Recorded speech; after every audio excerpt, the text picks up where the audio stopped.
I was the kind of man people called steady. A good job, a house in the suburbs, a wife who still held my hand in public after 20 years. On paper, my life was exactly what it was supposed to be. Every morning I woke at 6:15 without an alarm. Shower, shave, coffee, black, no sugar, while the news played softly in the background. Lisa would already be moving through the kitchen, packing lunches, checking her phone. We'd exchange the usual. Did you sleep okay? What's on your schedule today? Polite, practiced. The kind of conversation that fills silence without really saying anything. The kids were grown by then, off at college or starting their own lives. The house felt too big, the quiet too heavy. Sometimes I'd catch myself standing in their empty bedrooms, staring at old trophies or faded posters still clinging to the walls. Lisa would find me there and smile, but her eyes would dart away too quickly, like she was afraid of what I might see in them. I told myself this was just what marriage became after decades. The passion fades, and what's left is comfort, routine. We still hosted barbecues for the neighbors, still showed up to weddings and funerals holding hands. People envied us, I think. Look at them, they'd say, still making it work. But there were things no one saw. The way Lisa started staying late at work, coming home with excuses that felt just a little too rehearsed. The new perfume I didn't recognize. The way she'd angle her phone screen away when a notification lit it up. Small things, easy to ignore if you're trying hard enough. And I was trying. One night, I came home early from a business trip. A surprise, though I'm not sure who it was for. The house was dark, her car gone. I sat at the kitchen table, still in my coat, and listened to the hum of the refrigerator. That's when I noticed it. A single wine glass in the sink, still damp. Red lipstick smudged on the rim. Lisa didn't drink red wine. I picked it up, ran my thumb over the stain. It came away sticky, and in that moment, I felt something shift inside me. Not anger, not yet. Just a quiet, sinking certainty. Something isn't right here. I set the glass back down, carefully, like it might break. Then I went upstairs, unpacked my suitcase, and hung up my clothes like nothing had happened. Because that's what steady men do. They keep going. Even when they know, deep down, the ground beneath them is starting to crack. For weeks, I told myself I was imagining things. Maybe the wine glass belonged to her sister, who'd stopped by unannounced. Maybe the perfume was a sample from a department store. Maybe the late nights were just her way of coping with the quiet house now that the kids were gone. I studied her like a detective with a cold case, searching for clues in the ordinary. The way she'd pause before answering simple questions. How she'd started dressing up for errands, wearing that silver bracelet I'd never seen before. Once, while she was in the shower, I opened her purse, just to check, just to know, and found a receipt for a hotel bar downtown. The date was a Tuesday, when she'd told me she was working late.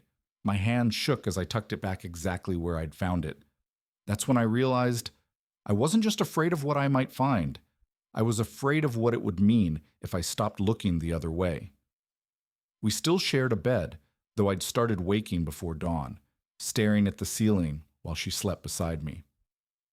In the pale morning light, she looked like the girl I'd married, soft, familiar.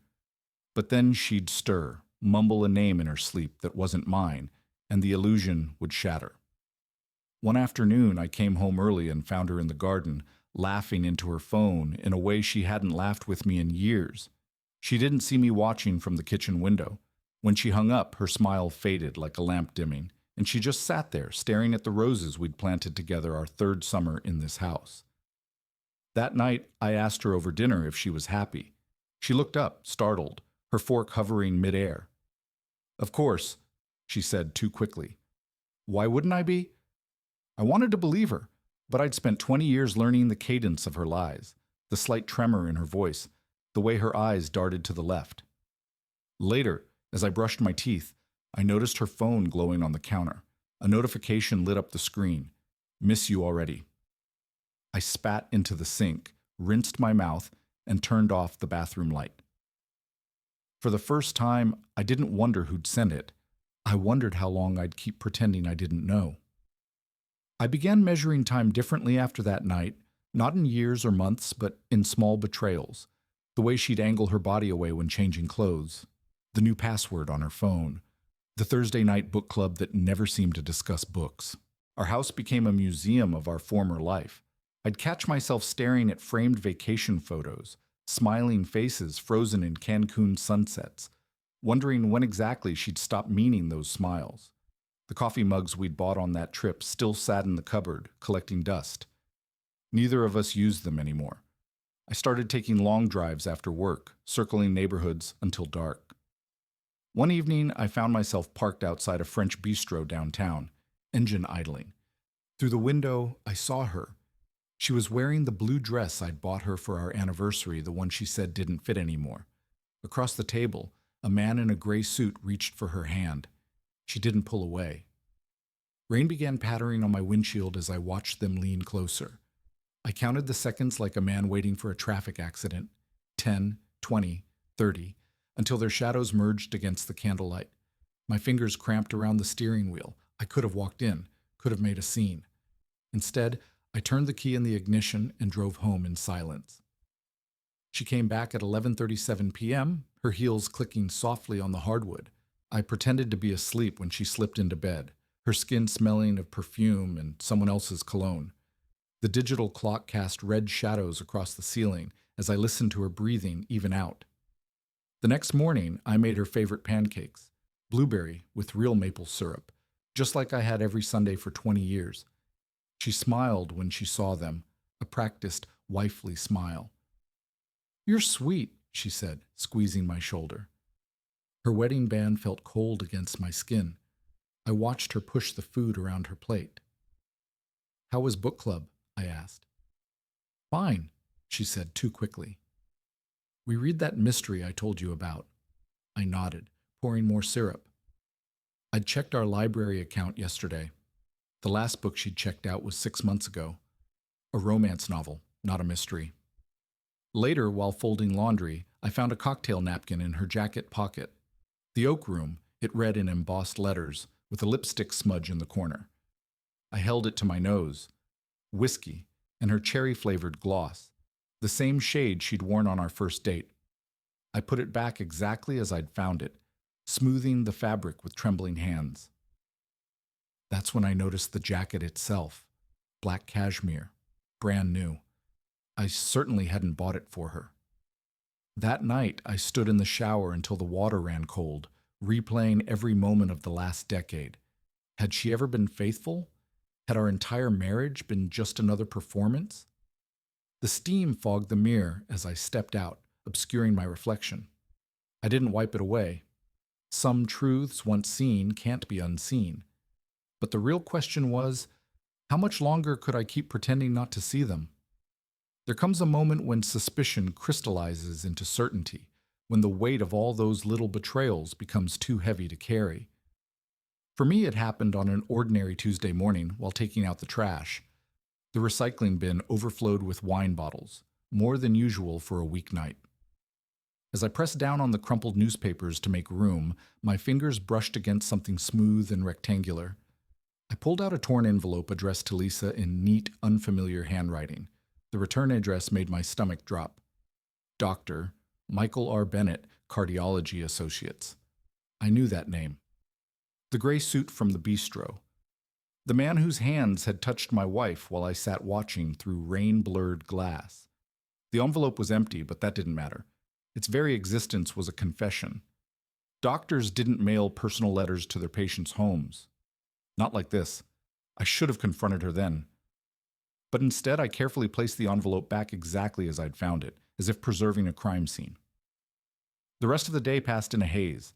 At work, I stared at spreadsheets without seeing them, the numbers blurring into meaningless patterns.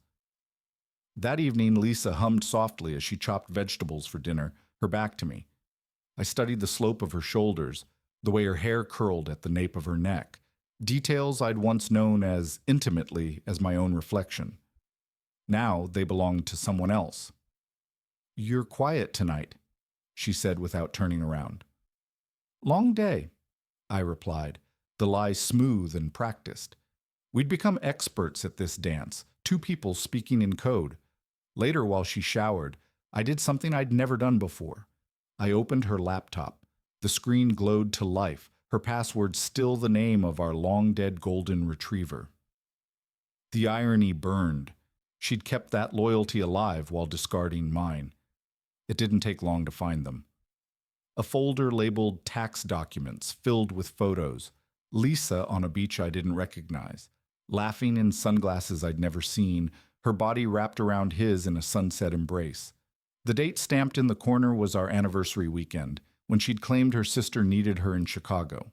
My hands went numb. The bathroom faucet shut off down the hall. I closed the laptop just as her footsteps approached, my breath coming in shallow bursts. She paused in the doorway, towel drying her hair, and gave me a curious look. "Everything okay?" "Fine," I said, standing too quickly. "Just checking the game scores." She nodded, smiling absently as she walked to her dresser.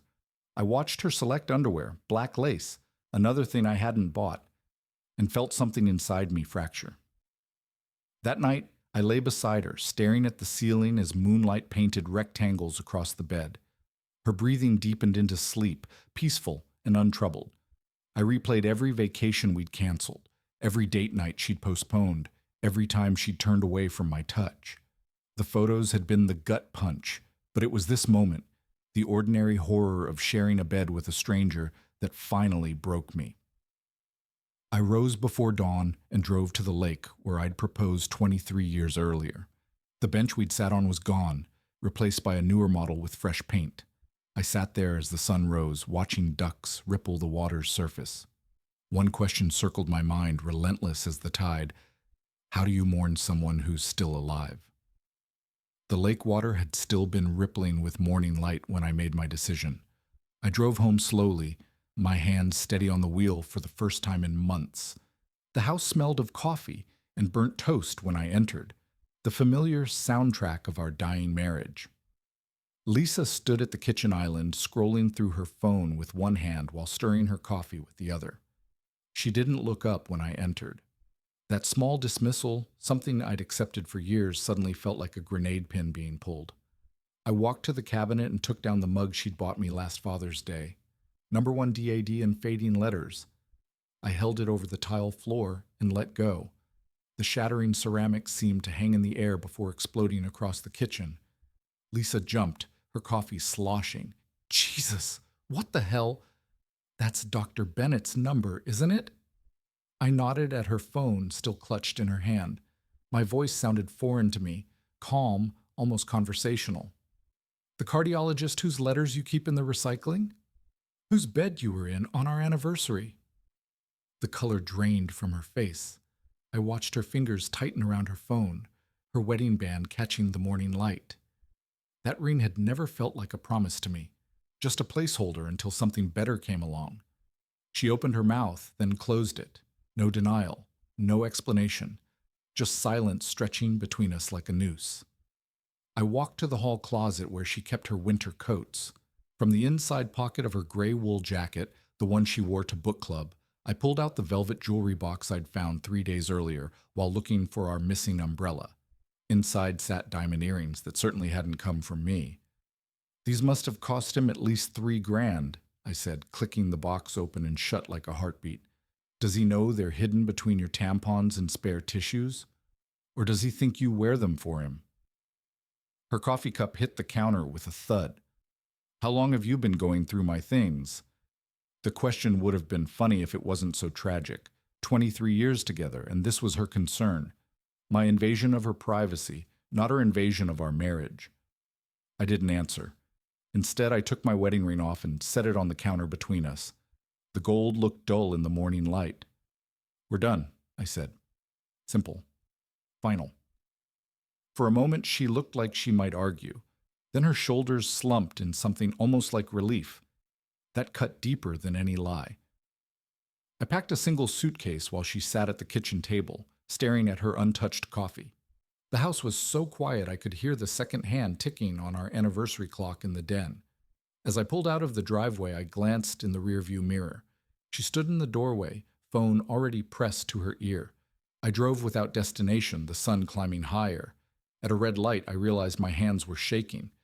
not from anger or sadness, but something more unsettling, the terrifying freedom of having nothing left to lose. The light turned green. I pressed the gas and wondered, who am I without the weight of her lies? The temporary apartment smelled of bleach and false starts. I'd chosen it for its anonymity. Thin walls, beige carpets, a view of the parking lot. At night, the glow of streetlights through cheap blinds cast prison bar shadows across my empty bed. Lisa's lawyer sent the first volley by certified mail. The envelope sat unopened on my kitchen counter for 3 days while I drank bourbon from the bottle and watched baseball games I didn't care about. When I finally sliced it open, the numbers stunned me. Half my pension, the lake house, alimony that would bleed me dry. Our joint account had already been drained. I found the paperwork for the lake house transfer in her email, the password still our daughter's birthday. She'd filed it 2 days before our confrontation. The date glared at me from the screen, the same weekend she'd worn those diamond earrings to dinner with me, smiling as I paid the check. My lawyer, a bulldog in a pinstripe suit, tapped his pen against the conference table. We can fight this. The air conditioning hummed too loud in the sterile office. But it'll get ugly. I thought of Lisa's new Instagram account, followed only by Dr. Bennett, filled with sunset photos at our lake house.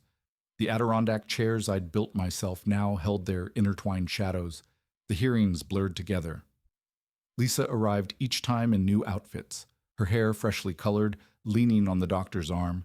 She cried when describing our irreconcilable differences to the judge, twisting the tissue in her hands just like she had at our son's kindergarten play when she'd missed his big scene for a work emergency. Our daughter stopped returning my calls. When I finally caught her at her apartment, she stood in the doorway, arms crossed.